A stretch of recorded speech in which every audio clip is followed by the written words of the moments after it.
Genesis chapter 36 may feel like simple genealogy, yet it prepares us for a deeper truth about God's work in suffering.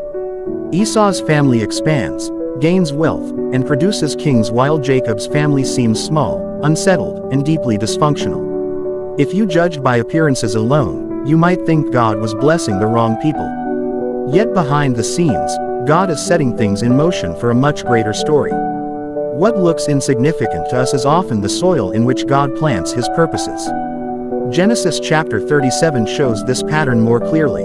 Joseph is 17, favored by his father, and despised by his brothers. His dreams hint at a future he does not understand, but they also hint at God's hidden work. Joseph's suffering does not come from foolish choices. It comes from the sin of others.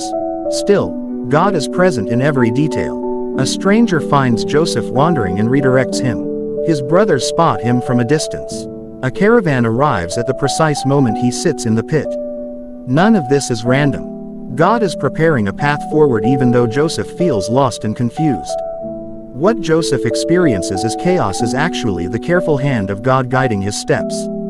The betrayal that follows is devastating. Joseph is stripped of his robe, thrown into a pit, and sold to traders for 20 pieces of silver.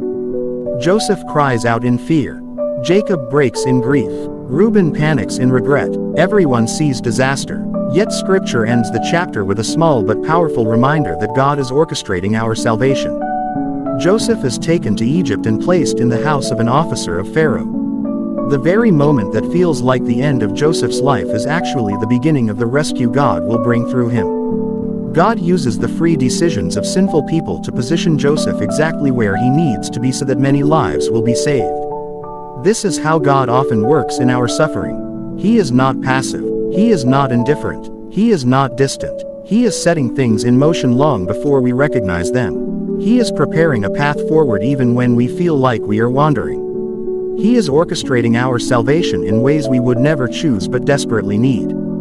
What confuses us today may become the very thing God uses to provide for us tomorrow. Joseph's story invites us to trust that God's work continues even when we cannot see it. You may feel overlooked, stuck, or forgotten. Yet God may already be arranging the circumstances that will one day reveal his goodness and his faithfulness. At the cross, God proved this once and for all, because the darkest moment in history became the means of our redemption. If God worked through that suffering for our salvation, we can trust him to work through ours as well.